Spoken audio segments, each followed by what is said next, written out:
Tenía apenas 22 años cuando me entregaron las llaves de la sacristía por primera vez. Era 1970 y la parroquia de San Gregorio se levantaba como un gigante de piedra en medio de un pueblo pobre y olvidado.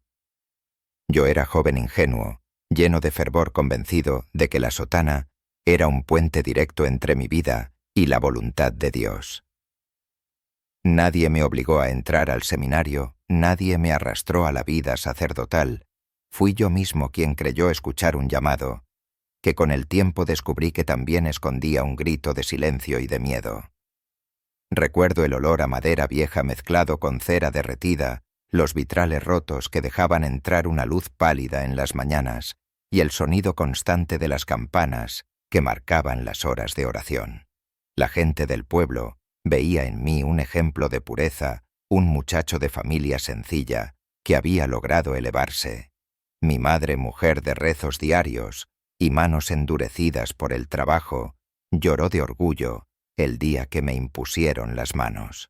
Mi padre, en cambio, apenas me miró como si no quisiera aceptar que su hijo se entregaba a una vida que no comprendía. Yo, sin embargo, lo sentía como triunfo. Creía que estaba entrando en la casa de Dios y nunca sospeché que también entraba en un laberinto de secretos y sombras. La parroquia era un lugar de contradicciones. Hacia afuera mostraba imágenes de bondad, misas solemnes, procesiones llenas de cánticos y flores. Hacia adentro, en sus corredores oscuros y oficinas cerradas, se respiraba algo distinto. Había un silencio pesado que no venía de la devoción sino del miedo. Lo supe desde la primera semana cuando el párroco principal, el padre Honorio, me llamó a su despacho. Honorio era un hombre de unos 60 años, de rostro arrugado y ojos que parecían nunca pestañear. Se decía que llevaba más de 40 años en el ministerio, que había visto pasar dictaduras, crisis económicas y sequías, y que siempre mantenía el mismo gesto imperturbable. Me recibió sin sonreír, apenas me hizo un gesto con la mano para que me sentara. Sobre su escritorio había una Biblia abierta, pero no parecía que la estuviera leyendo. Me miró como quien examina a un animal nuevo en el establo y dijo: «Aquí aprenderás a morir al mundo, hijo. La parroquia no es lo que parece. Si quieres sobrevivir, escucha, obedece, calla». No entendí en ese momento la fuerza de esas palabras. Pensé que se trataba de disciplina, de humildad, de formación. Con el tiempo descubrí que era una advertencia. Los primeros meses pasaron entre misas, confesiones interminables, catequesis, con niños que apenas sabían leer, y visitas a enfermos que esperaban un consuelo más humano que divino. Yo me entregaba con entusiasmo, convencido de que estaba en el camino correcto. Sin embargo, había detalles que me inquietaban. Había puertas que nunca se abrían, habitaciones de la rectoría a las que solo el padre Honorio y un par de sacerdotes mayores tenían acceso. Había noches en las que el templo permanecía iluminado, aunque oficialmente todo estaba cerrado, y yo escuchaba pasos en el pasillo que no correspondían a nadie conocido. Preguntar estaba prohibido, lo aprendí cuando uno de mis compañeros, un joven diácono llamado Esteban, se atrevió a cuestionar por qué debíamos entregar todas las cartas que recibíamos a la oficina del párroco. «Para tu protección», dijo Honorio, y Esteban no volvió a preguntar. Pero a partir de ese día lo noté más callado, más desconfiado, como si hubiera visto algo que no se atrevía a contar. Mi rutina se volvió una mezcla de oración y sospecha. Me levantaba a las 5 de la mañana, repasaba mis apuntes de teología, celebraba misas con la comunidad y luego dedicaba horas al estudio de los salmos. Pero cada noche, cuando cerraba los ojos, sentía que las paredes de piedra guardaban más de lo que mostraban. Había un rumor persistente entre los acólitos. Decían que algunos jóvenes que se acercaban a la parroquia para servir en el altar o para participar en actividades desaparecían sin dejar rastro.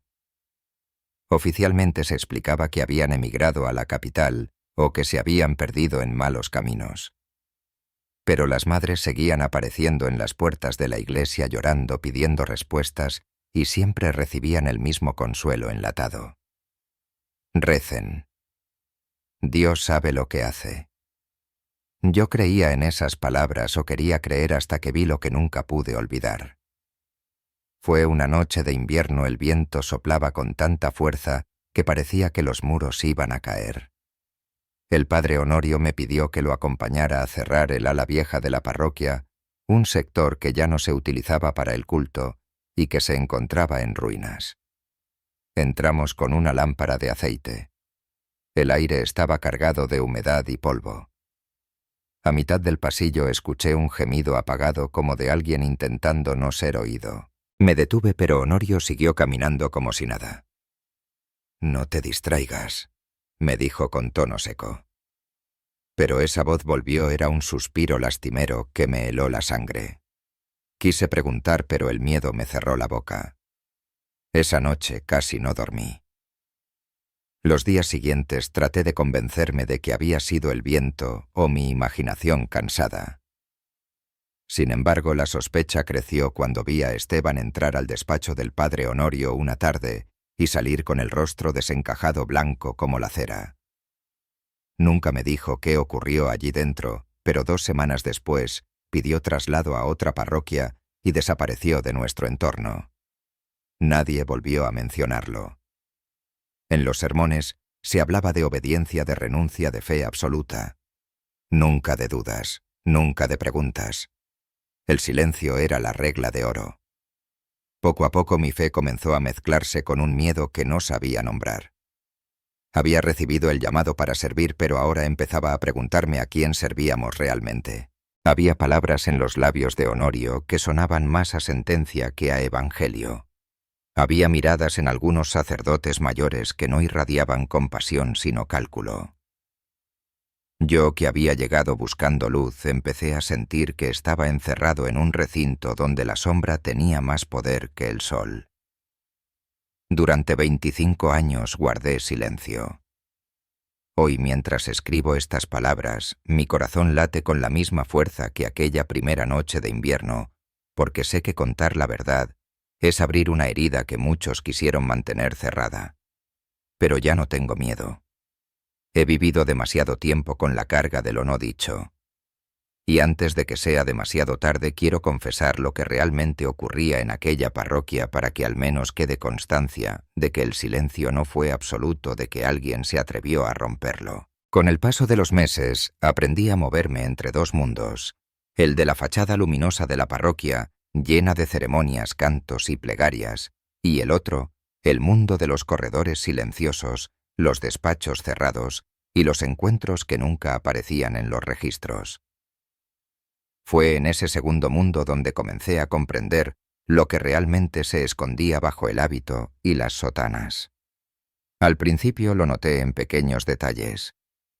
El padre Honorio tenía un horario que nunca coincidía con el oficial. Decía retirarse a orar, pero yo lo veía entrar en el ala vieja de la rectoría con 2 llaves que solo él poseía. A veces lo acompañaban otros sacerdotes, visitantes hombres que no pertenecían a nuestra diócesis y que nunca se presentaban con nombre. Llegaban al caer la tarde con maletines de cuero y rostros adustos. El pueblo creía que eran emisarios del obispado, pero nosotros, los más jóvenes, sabíamos que no. Nunca participaban en las misas, nunca se mostraban al pueblo. Solo entraban, se reunían con Honorio y desaparecían por la madrugada. Una noche, mientras apagaba las velas de la nave principal, vi a 2 de esos hombres conduciendo a un muchacho de no más de 14 años por el pasillo lateral. Era uno de los acólitos, Tomás, alegre y risueño, de los que ayudaban a preparar el incienso y encender el cirio pascual. Tenía los ojos muy abiertos, como quien no entiende lo que sucede, y aunque intentaba caminar con calma, sus pasos temblaban. Nadie me vio, o al menos lo creí, y cuando intenté seguirlos, Honorio apareció en la penumbra, como si hubiera surgido de las paredes. Me puso una mano pesada en el hombro y dijo en voz baja: «No es tu asunto, hijo. Obedece y reza». No supe qué responder. Esa misma semana Tomás dejó de venir a servir. La explicación oficial fue que su familia había decidido enviarlo con parientes a la capital. Pero su madre venía cada domingo a la puerta de la iglesia a preguntar, y siempre se le respondía con evasivas. Nadie más volvió a verlo. Fue entonces cuando empecé a escribir notas ocultas, pequeñas frases que escondía entre los márgenes de mis libros de teología, palabras que quizá algún día alguien encontraría. Era mi manera de no enloquecer, de decirme a mí mismo que lo que veía no era una ilusión, que en verdad algo oscuro estaba ocurriendo. Las reuniones secretas se repetían cada mes.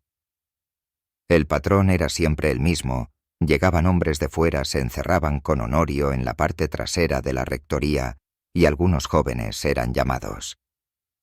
A veces regresaban cambiados, con la mirada apagada, más silenciosos que antes. Otras veces simplemente no volvían. El pueblo aceptaba las versiones oficiales, quizá porque necesitaba creer en la pureza de la Iglesia, quizá porque el miedo era más fuerte que la verdad. Recuerdo con claridad a Julián, un muchacho de 16 años que se confesaba conmigo a escondidas porque decía que con Honorio tenía miedo. Una tarde, después de ayudar en la catequesis, me susurró que había visto cosas en el ala sur de la parroquia, que lo habían llevado allí una noche y que no quería volver. Su voz temblaba, me pedía ayuda. Yo quise creer que exageraba, pero en su mirada había un terror demasiado real. Le aconsejé hablar con su madre, alejarse, pero ya era tarde. 2 días después, desapareció. En la misa dominical, Honorio anunció con voz solemne que Julián había decidido seguir otro camino. Sus padres lloraban desconsolados en primera fila. Esa noche no pude dormir. Las dudas comenzaron a corroer mi fe. Cada vez que elevaba la hostia y decía, «Este es el cuerpo de Cristo», me preguntaba si lo hacía en un lugar consagrado o en una casa profanada. Cada vez que escuchaba las campanas me parecían sonar como cadenas, no como llamadas a la oración. Pero mi miedo me mantenía en silencio. Era joven, estaba rodeado de jerarquías que parecían inquebrantables, y lo único que había aprendido en el seminario era obedecer. Una madrugada, mientras revisaba los bancos después de la misa de gallo, encontré bajo uno de los cojines una hoja doblada. Era un papel arrugado con letras torpes escritas a lápiz. Decía, «Si alguien lee esto, no crean lo que digan de mí. No me fui por voluntad propia. Recen por mí». No tenía firma, pero reconocí la caligrafía era de Julián. Sentí que la sangre me abandonaba. Guardé la nota en mi breviario, la escondí como un tesoro y como una carga. Nunca se la mostré a nadie, pero desde ese día supe que mi silencio me convertía en cómplice. Los años siguieron pasando, y con ellos las mismas escenas repetidas, el mismo dolor oculto. En ocasiones, los sacerdotes más jóvenes éramos invitados a encuentros de formación espiritual en aquellas salas cerradas. Yo solo asistí una vez. Nos hicieron arrodillarnos durante horas, recitar oraciones en latín mientras sosteníamos crucifijos de hierro. Cada vez que uno bajaba los brazos por el cansancio recibía un golpe en las manos. Es para fortalecer tu fe, decían. Pero lo que yo sentía no era fe, era sometimiento. Era un quiebre interior. Salí de aquel encuentro con las rodillas sangrando y el alma confundida. Y aunque juré no volver, comprendí que todo estaba diseñado para quebrarnos, para convertirnos en sombras obedientes. El padre Honorio lo repetía con frecuencia: el que duda traiciona, el que pregunta peca, el que habla se condena. Y esas frases se grababan como cuchillos en la memoria. Con el tiempo aprendí a vivir con 2 rostros. El rostro público, el del sacerdote entregado, sonriente, consolador. Y el rostro secreto, el que cargaba culpas, miedos, preguntas. Esa dualidad me desgastaba, pero me mantenía vivo. Cada vez que veía a una madre llorar frente al altar, cada vez que escuchaba el eco de pasos nocturnos en los pasillos vacíos, sentía que la parroquia era menos una casa de Dios y más una prisión de secretos. Hoy, después de 25 años de silencio, me atrevo a decirlo, lo que ocurría en San Gregorio no era devoción, era un sistema de control. Un mecanismo diseñado para callar, para desaparecer, para marcar a fuego a quienes no obedecían. Y aunque sé que mis palabras pueden parecer las de un hombre atormentado por fantasmas, juro ante Dios que lo que relato es verdad. Porque yo lo vi, yo lo escuché, yo lo sufrí. Y guardar silencio ya no es opción. Los años se acumulaban como capas de polvo en las bancas del templo, y con ellos mi silencio se volvía más pesado. Había aprendido a obedecer, a bajar la cabeza, a aparentar serenidad. Pero dentro de mí crecía una grieta que ninguna oración lograba sellar. Cada vez que repetía las fórmulas sagradas, sentía que las palabras se desprendían de mis labios sin vida, como si fueran cenizas en vez de fuego. Mi fe, aquella llama que me había traído a la parroquia, se apagaba poco a poco, sustituida por la sospecha. Fue entonces cuando comencé a buscar. Al principio eran apenas impulsos, miradas rápidas, hacia lugares prohibidos, pasos cautelosos en pasillos cerrados. Había oído demasiados rumores sobre lo que ocurría en el ala vieja de la rectoría, y la curiosidad se convirtió en necesidad. Una noche, aprovechando que Honorio había salido con 2 de sus visitantes misteriosos, me acerqué a las puertas de madera, que siempre permanecían cerradas. Estaban aseguradas con candados, pero la cerradura mostraba marcas de uso constante. Pegué el oído y escuché algo que me estremeció, un sollozo muy bajo como el de alguien que ya no tenía fuerzas para gritar. Retrocedí de inmediato, el corazón en la garganta. No era imaginación. Alguien estaba ahí dentro. En los días siguientes mi obsesión creció. Comencé a anotar horarios, a observar patrones. Descubrí que cada miércoles por la tarde llegaba un hombre distinto, a veces con sotana, a veces de traje negro, pero siempre con la misma expresión severa. Nunca se presentaban, nunca hablaban en público. Y siempre después de su llegada, algún joven era llamado para orientación espiritual. Algunos regresaban al día siguiente, otros jamás volvían. No podía seguir fingiendo. Así que ideé una forma de entrar. Sabía que Honorio guardaba un juego de llaves en su despacho, dentro de un cajón que mantenía cerrado con llave pequeña. Una noche, cuando me pidió que llevara registros al archivo, aproveché para registrar su escritorio. Mis manos temblaban tanto que apenas podía sostener la linterna. Revisé papeles, sobres, libros con páginas huecas, hasta que la encontré, una pequeña llave de bronce atada con un cordón negro. Sentí que en ese instante estaba cruzando un límite del que no habría retorno. La escondí en mi manga y regresé al archivo como si nada hubiera pasado. Esperé 3 noches. Cuando finalmente encontré la ocasión, bajé al ala vieja con la linterna apagada, confiando solo en el resplandor de la luna que entraba por los ventanales. Inserté la llave en la cerradura y giré con cuidado. El sonido del metal me pareció un trueno. La puerta cedió con un gemido largo. El aire que salió de allí era denso, cargado de humedad, y algo más, un olor a encierro que me revolvió el estómago. Lo que encontré me persigue hasta hoy. Era una sala amplia de muros de piedra desnuda, apenas iluminada por una vela consumida sobre un altar improvisado. Había un crucifijo torcido colgado en la pared, y frente a él un banco con correas de cuero sujetas a los brazos. En un rincón varias sogas enrolladas y un látigo de madera. Sobre la mesa una Biblia manchada, no sé si de cera o de algo peor, y lo más terrible, un colchón en el suelo sucio con huellas de sangre seca. Me quedé paralizado, incapaz de moverme. Entonces escuché un ruido detrás de mí. Era un suspiro débil. Giré la linterna y vi a un muchacho, no tendría más de 15 años, acurrucado contra la pared con las manos atadas.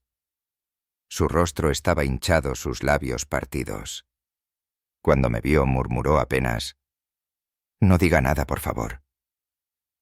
Esa súplica fue como una daga. Apagué la linterna de inmediato y cerré la puerta sin desatarlo, sin hacer nada. El miedo me venció. Me fui corriendo con el corazón desbocado y el alma rota. Esa noche lloré como no lo hacía desde la infancia. Me repetía que debía denunciar, que debía hablar, pero la voz de Honorio resonaba en mi cabeza. El que habla se condena. Durante semanas no pude confesarme ni mirar a los feligreses a los ojos. Mi boca pronunciaba las fórmulas del perdón, pero yo era el más condenado de todos. Tenía pruebas, había visto con mis propios ojos lo que hasta entonces eran solo sospechas. Y no hice nada. Esa culpa se convirtió en mi compañera más fiel. No obstante, algo cambió dentro de mí. Ya no podía resignarme a ser cómplice pasivo. Empecé a registrar cada detalle, cada nombre, cada fecha. Escribía en hojas sueltas que luego escondía dentro de un libro de salmos que nadie abría. Describía las visitas nocturnas, las desapariciones, los rumores. Todo lo anotaba con la esperanza de que algún día alguien encontrara esas palabras. Fue en esa época que conocí a Clara, una mujer del pueblo que venía todos los días a rezar por su hijo perdido. Decía que había servido de monaguillo durante un año y que una tarde simplemente no volvió a casa. Su marido había recorrido comisarías y hospitales, pero nadie daba respuesta. Clara venía con un rosario desgastado, se arrodillaba frente al altar y lloraba en silencio. Una tarde, cuando se levantó, se me acercó y me miró fijamente. «Usted sabe algo, padre», me dijo. No pude responder. Sentí que la garganta se me cerraba. Ella no insistió, pero su mirada me persiguió durante años. El círculo de silencio era perfecto. Las familias que preguntaban demasiado eran presionadas, se les decía que la fe requería aceptación, que Dios probaba su resistencia. Los sacerdotes que dudaban eran transferidos a parroquias lejanas. Y los jóvenes que alzaban la voz simplemente desaparecían.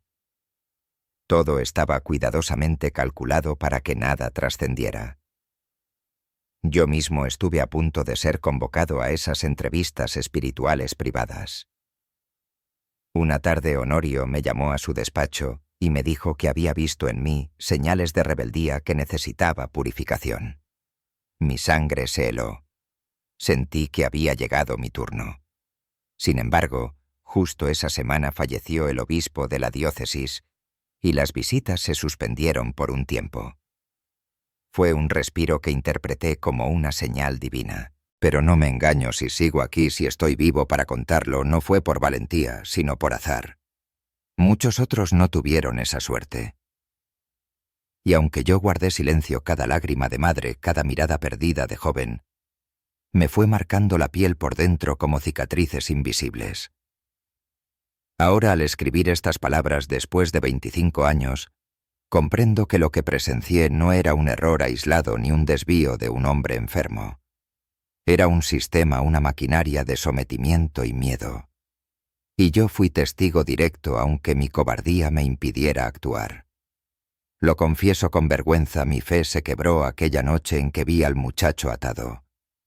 Y desde entonces ya nada volvió a ser igual.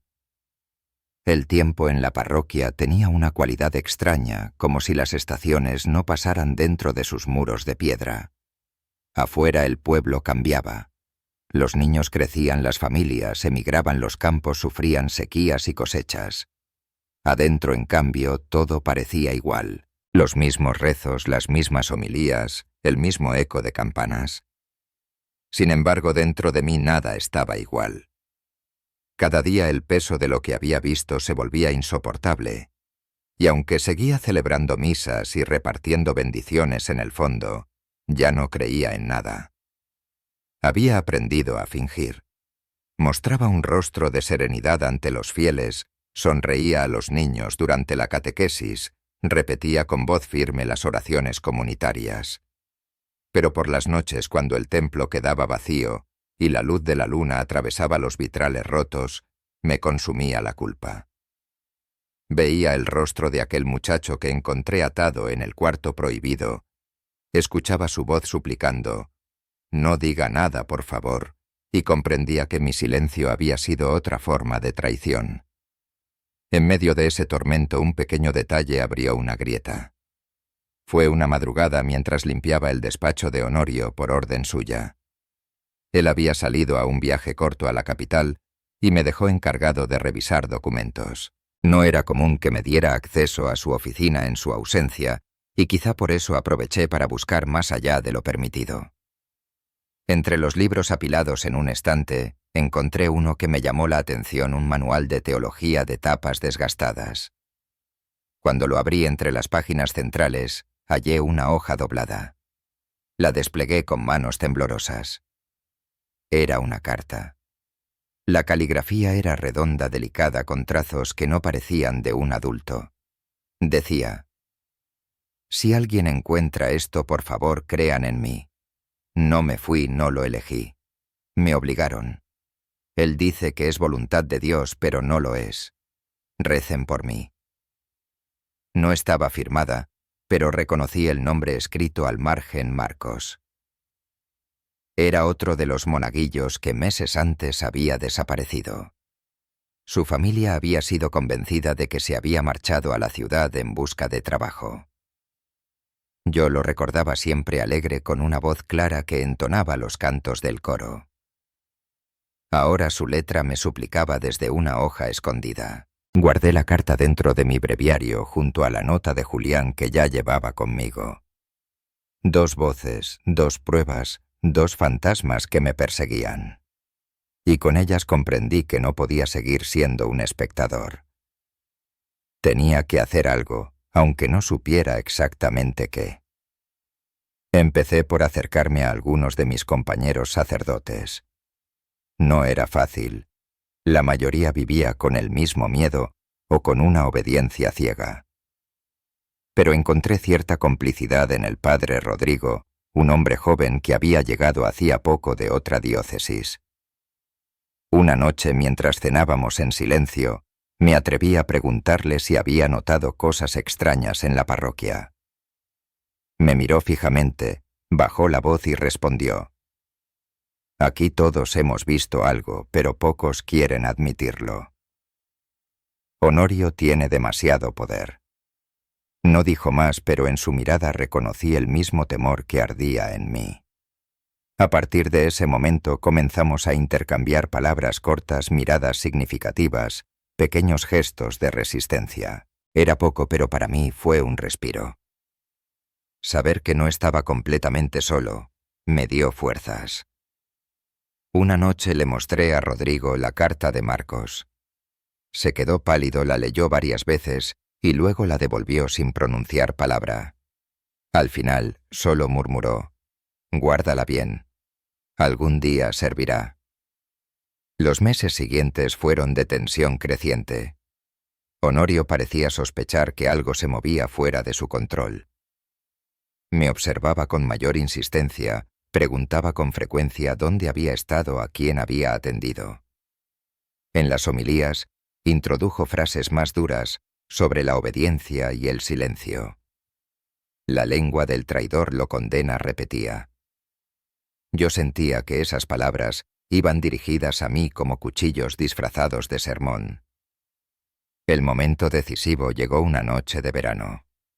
Estaba en la sacristía ordenando cálices cuando alguien tocó la puerta con suavidad. Era una de las catequistas laicas, una mujer de unos 30 años llamada Elena.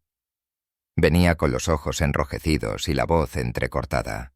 Me dijo que había encontrado algo en el banco donde se sentaban los niños del coro. Me entregó un papel arrugado, temblando. Lo abrí y sentí que el mundo se detenía. Eran apenas 3 frases escritas con mano torpe, seguramente de un niño pequeño. «Tengo miedo. No quiero entrar otra vez. Ayúdeme». El corazón me martillaba. Elena me miró esperando respuestas. Yo no sabía qué decirle. Solo le pedí que guardara silencio, que me dejara ese papel.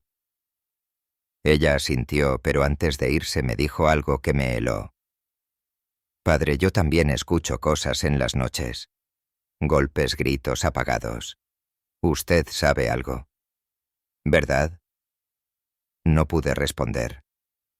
La puerta se cerró tras ella y comprendí que la red de silencio comenzaba a resquebrajarse. Con 3 notas escondidas en mi breviario y el apoyo silencioso de Rodrigo, decidí dar un paso más. Empecé a escribir mi propio testimonio. No sabía si algún día lo entregaría a alguien, pero necesitaba dejar constancia. En hojas recicladas con tinta azul, relataba todo lo que había visto los hombres que llegaban de noche. Los jóvenes que desaparecían, las palabras de miedo que había recogido. Cada hoja la doblaba y la ocultaba dentro de un viejo libro de sermones que nadie usaba. Era mi manera de resistir, aunque mínima. Sin embargo, la parroquia parecía un monstruo vivo que podía oler la rebeldía. Honorio intensificó las vigilancias. Una madrugada golpearon la puerta de mi habitación. Al abrir encontré a 2 hombres vestidos de negro desconocidos que dijeron haber venido del obispado. Me hicieron preguntas vagas sobre mi fidelidad, sobre mis rutinas. Nunca mencionaron directamente mis sospechas, pero sus miradas eran como advertencias. Cuando se marcharon supe que estaba marcado. Aún así, no podía detenerme. Una noche, mientras recorría las celdas abandonadas del ala vieja, descubrí algo más. En una habitación cubierta de polvo bajo un colchón olvidado, hallé un pequeño cuaderno. Las primeras páginas estaban en blanco, pero más adelante había frases escritas con letra temblorosa. No crean lo que digan de mí. No renuncié. Él no es de Dios. Me obligaron. Era la voz de otra víctima, otra alma perdida. Esa noche regresé a mi habitación con el cuaderno contra el pecho, como si llevara un relicario. Sentía miedo, sí, pero también una chispa nueva, la convicción de que esas voces no podían quedar enterradas para siempre. Quizá yo no tenía la fuerza de denunciarlas abiertamente aún, pero podía guardar, atesorar, esperar el momento oportuno. Con cada prueba recogida, con cada mirada cómplice de Rodrigo, mi fe ya no era la misma. No era la fe en una institución que se mostraba como santa, sino una fe desgarrada, frágil, sostenida apenas por la esperanza de que Dios no estaba de parte de los verdugos, sino de los que sufrían en silencio. Esa certeza me mantenía en pie, aunque cada día fuera más difícil ocultar mi doble vida. Porque sabía que tarde o temprano llegaría el día en que tendría que elegir seguir callando y convertirme en sombra para siempre, o hablar y enfrentar las consecuencias. Y ese día se acercaba. Lo sentía en el aire espeso de la parroquia, en los ojos fríos de Honorio, en las preguntas cada vez más incisivas de los visitantes nocturnos. Mi vida estaba a punto de cambiar, y aunque temblaba algo dentro de mí, estaba decidido. Me acerqué a Honorio con la determinación de quien sabe que se está acercando al fuego. Ya no podía seguir callando, ya no podía mirar a los ojos a los feligreses sabiendo lo que escondían esos muros. Durante semanas había reunido papeles, cartas, frases sueltas escondidas por niños y jóvenes. Las llevaba conmigo dentro del breviario, ocultas como un tesoro y como una sentencia. Esa tarde, cuando el calor se mezclaba con el olor a incienso viejo, pedí hablar con él. Entré a su despacho y lo encontré leyendo o fingiendo leer. No levantó la mirada hasta que cerré la puerta. Cuando lo hizo, sus ojos me atravesaron como agujas. Me senté frente a él y sentí que el aire era espeso y respirable. Padre, le dije con la voz temblorosa, hay cosas que no puedo entender. Hay cartas, hay pruebas. Julián Marcos otros. Usted sabe de qué hablo. Honorio no parpadeó. Colocó sus manos huesudas sobre la mesa y susurró con calma. La obediencia es la primera virtud, dijo. ¿Acaso quieres convertirte en traidor? Saqué de mi breviario la carta de Marcos y la deslicé sobre el escritorio. Él la miró un instante y luego sonrió, apenas una mueca, sin alegría. Palabras de un niño confundido, dijo. No construyas herejías con garabatos. Entonces hablé.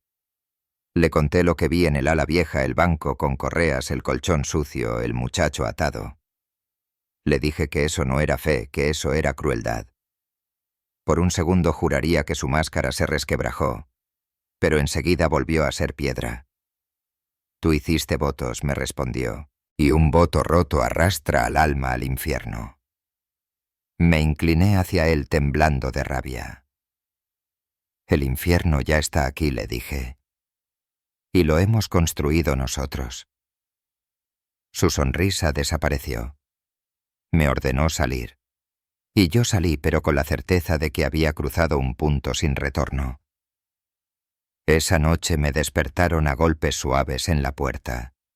Era un acólito mayor que me dijo que debía ir a la capilla chica para una adoración extraordinaria. Sentí que era una trampa, pero no podía negarme. Crucé el patio en silencio. La capilla estaba iluminada. Dentro estaban Honorio, 2 sacerdotes mayores y un hombre alto con guantes negros. En la primera banca un niño del coro con la mirada baja. «Reza», ordenó Honorio. Mi cuerpo entero temblaba, pero di un paso al frente y hablé. Dije que eso no era adoración, que no participaría, que mi voto de obediencia no valía más que la vida de un niño. El hombre de los guantes avanzó hacia mí. El golpe en el estómago me dejó sin aire, doblado en dos. Oí un zumbido, quise caer, pero entonces sonó una campanilla. La campanilla de la sacristía, la que se toca en secreto cuando alguien pide ayuda. Elena. Tenía que ser ella. El niño salió corriendo hacia la puerta, aprovechando el caos. Los sacerdotes se movieron tarde. El hombre de los guantes se detuvo, y yo logré incorporarme lo suficiente para verlo escapar. El plan se había roto. Me encerraron 3 días en una habitación sin ventanas, bajo la excusa de un retiro forzoso. Pan duro, agua, una cruz de madera sin Cristo. En la pared encontré iniciales raspadas JM14. No eran mías. Otros habían estado allí antes esperando. Al 4.º día, Rodrigo abrió la puerta en secreto. Me dijo que habían revisado mi habitación, que los papeles ya no estaban, que alguien los había sacado. Sonrió con cansancio. Eso significa que sobrevivieron. Me devolvió mi breviario vacío. Yo entendí el mensaje, las pruebas estaban ya en manos de alguien más. Esa madrugada me condujeron a la sacristía lateral. Allí estaba Elena con un cesto de flores. Dentro, oculto bajo telas de procesión, me entregó un sobre pesado. Eran copias de las cartas, recortes de periódicos, con nombres subrayados y una nueva nota. No renuncié. Él no era de Dios, sin firma. Me quebré, lloré frente a ellos, no por alivio, sino por rabia contenida. Elena me miró con firmeza y dijo: «No huyas. Habla». Rodrigo me puso una mano en el hombro. Me guió por el pasillo lateral hacia la salida trasera antes del amanecer. Afuera el pueblo comenzaba a despertarse para la primera misa. Yo, con el sobre apretado contra el pecho, caminé hacia la casa de Clara, la madre que aún rezaba cada día por su hijo perdido. Toqué la puerta con 3 golpes. Ella abrió con los ojos enrojecidos y el rosario enredado en la muñeca. No dije mi nombre. No hizo falta. Puse el sobre la mesa y le pedí que lo guardara, que no lo mostrara, aunque esperara. Me miró en silencio y dijo: «Gracias por no irte del todo». Salí de allí con el corazón encogido.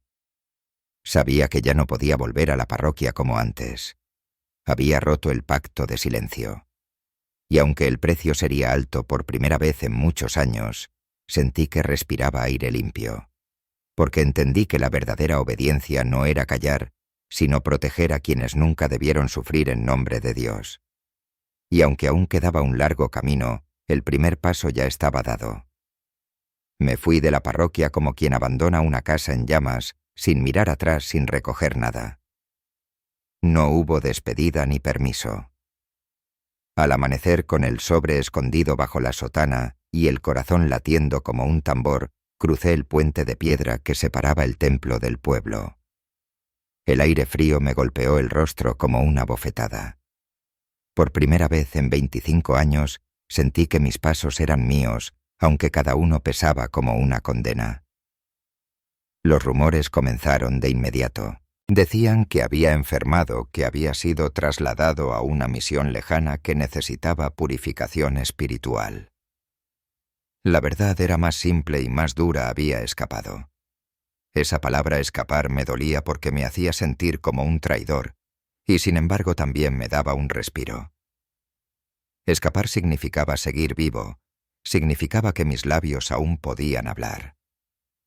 Al principio no supe dónde ir. El hábito todavía me marcaba como sacerdote, y en cada pueblo pequeño la gente me reconocía como tal. Caminaba con la sotana raída, cargando un maletín con apenas un par de libros y el sobre con pruebas. En cada iglesia que pasaba me arrodillaba, pero ya no podía rezar. Las palabras se me atragantaban. Miraba al crucifijo y me preguntaba en silencio si Cristo estaba conmigo o si yo lo había traicionado al rebelarme. Encontré refugio en la casa de una mujer llamada Inés. Era viuda y vivía sola en una casita humilde cerca del río. Había sido religiosa en su juventud, pero había dejado el convento muchos años antes. Cuando me vio llegar demacrado, cansado, me abrió la puerta sin hacer preguntas. Tal vez reconoció en mis ojos el mismo cansancio que un día la había llevado a dejar los muros de piedra. Dormí en un catre de madera, comí pan duro con leche caliente y durante días apenas hablé. Inés no insistía. Se limitaba a dejar un plato sobre la mesa, a encender una vela, a sentarse en silencio frente a mí. Esa compañía callada fue mi primer alivio después de tanto encierro. Poco a poco empecé a contarle. No todo, no al principio. Solo fragmentos. Los nombres de los muchachos, las cartas, las noches de pasos en los pasillos. Ella escuchaba con los ojos fijos en el suelo como si ya supiera de qué hablaba. Cuando terminé me dijo algo que aún recuerdo. La fe no está en los muros ni en los hombres que se esconden tras ellos. La fe está en lo que haces con la verdad que cargas. Esas palabras me dieron valor. Decidí escribir. No como sermón ni como homilía, sino como testimonio. Inés me dio hojas recicladas y una pluma vieja. Noche tras noche relaté todo lo que recordaba. Los nombres de los desaparecidos, las amenazas de Honorio, los rituales de purificación, las cartas escondidas. Era como arrancarme la piel. Cada palabra era un peso que salía de mí, pero también un eco que volvía con más fuerza. A veces me temblaban las manos tanto que apenas podía escribir. A veces rompía la hoja y volvía a empezar. Pero no paré.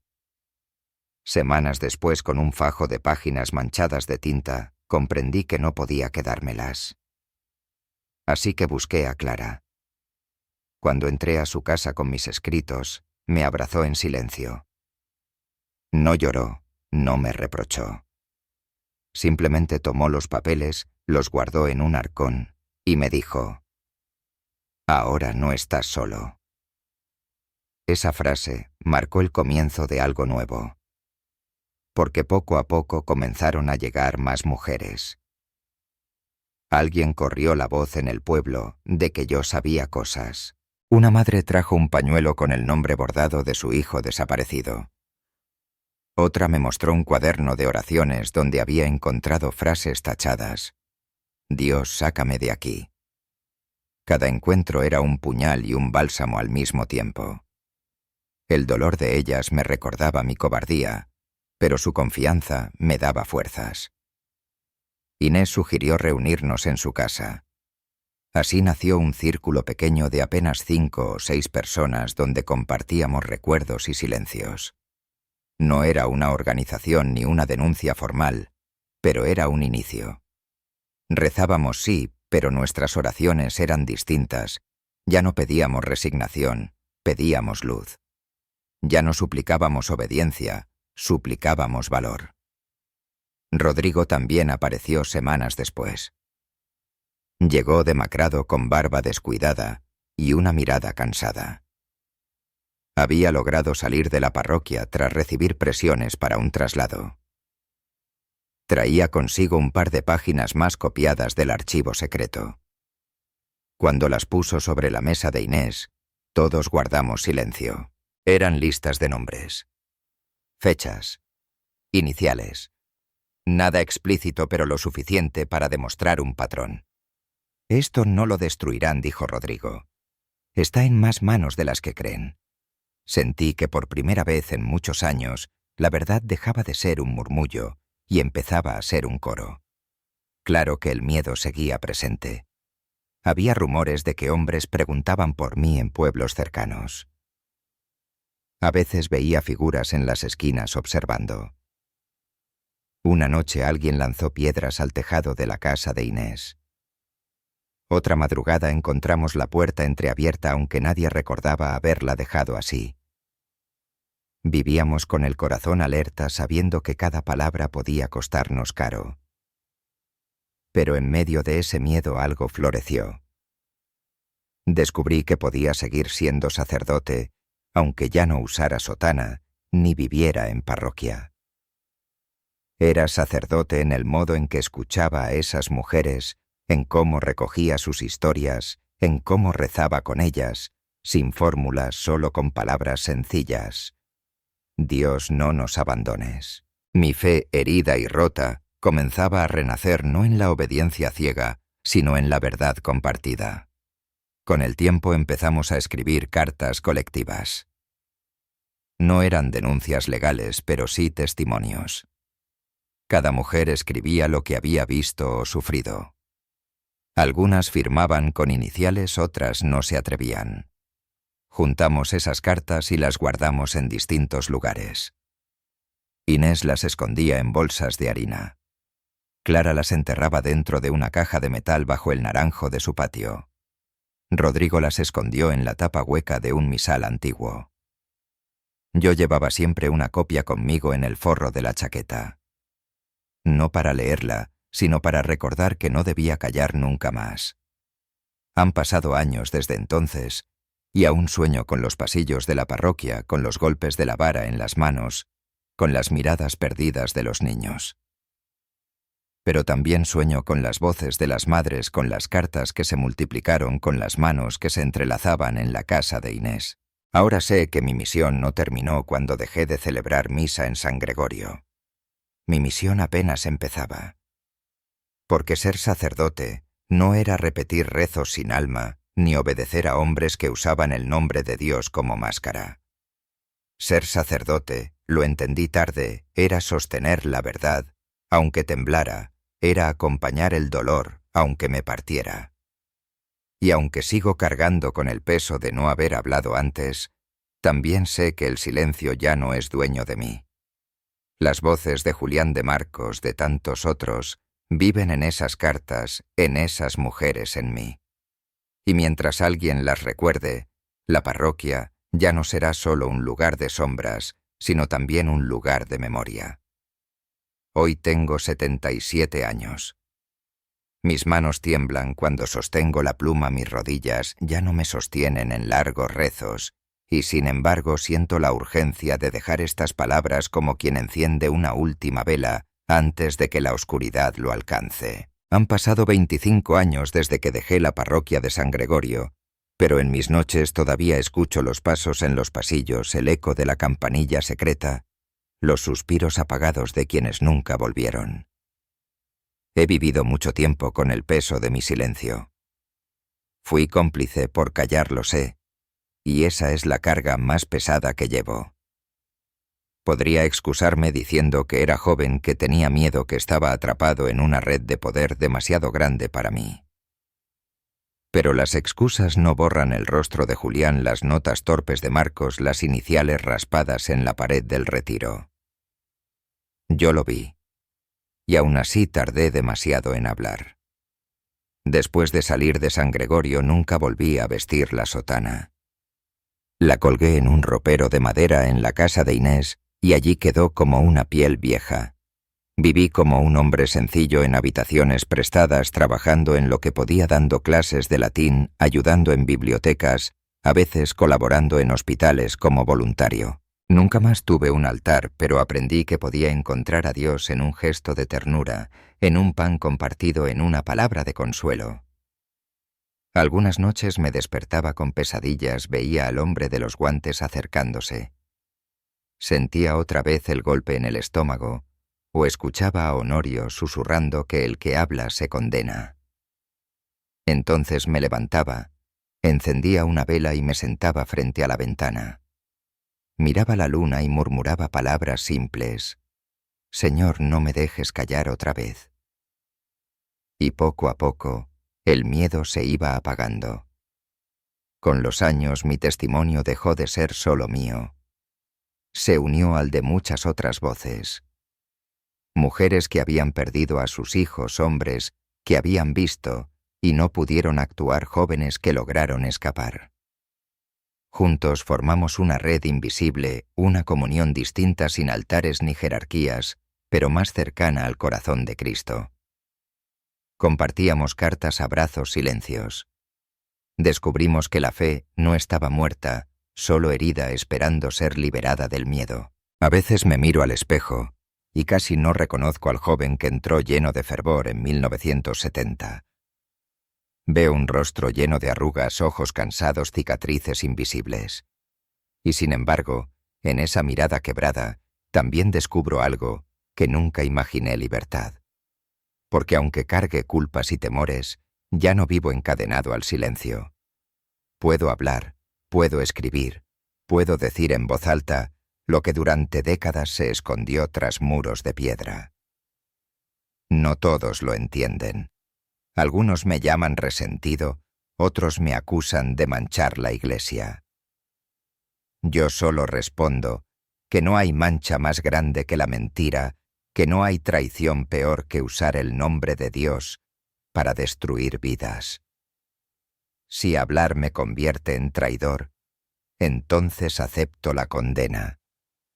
Pero sé que ante los ojos de aquel que nos conoce en lo más profundo, no soy traidor por decir la verdad. El hábito lo dejé colgado, pero la fe todavía me acompaña. Una fe distinta, frágil, sencilla, pero real. Ya no creo en las paredes de piedra, ni en los hombres que se proclaman pastores mientras siembran miedo. Creo en el Dios que escuchó los susurros de Julián, que recibió las lágrimas de Clara, que estuvo conmigo cuando lloré solo en aquel cuarto sin ventanas. Ese Dios no me pide silencio, me pide verdad. Por eso escribo estas últimas páginas. No sé si alguien más las leerá, no sé si sobrevivirán al polvo de los años. Pero quiero que quede constancia de que lo que ocurrió en San Gregorio no fue un rumor ni una invención. Fue real. Y que hubo quienes se atrevieron a guardar cartas, a escribir testimonios, a tocar una campanilla cuando todo parecía perdido. Si alguna vez alguien encuentra estas palabras, le pido solo una cosa: no permitan que el silencio vuelva a cubrirlo todo. No crean que obedecer ciegamente es servir a Dios. No acepten que la fe se confunda con el miedo. Porque yo lo aprendí tarde, demasiado tarde, pero lo aprendí. La verdad duele. La verdad asusta, pero la verdad también libera. Hoy, al borde de mi final, ya no me llaman padre, ya no me llaman sacerdote. Me llaman por mi nombre y eso basta. Porque antes de ser ministro, antes de ser obediente, antes de ser cómplice, fui un hombre. Y como hombre confieso. No para condenar, sino para que las voces de quienes no pudieron hablar sigan resonando, aunque sea en este eco escrito. Dios conoce la verdad. Yo solo la repito con labios cansados. Y si estas palabras son lo último que dejo en la tierra, entonces me iré en paz. Porque el silencio ya no me pertenece.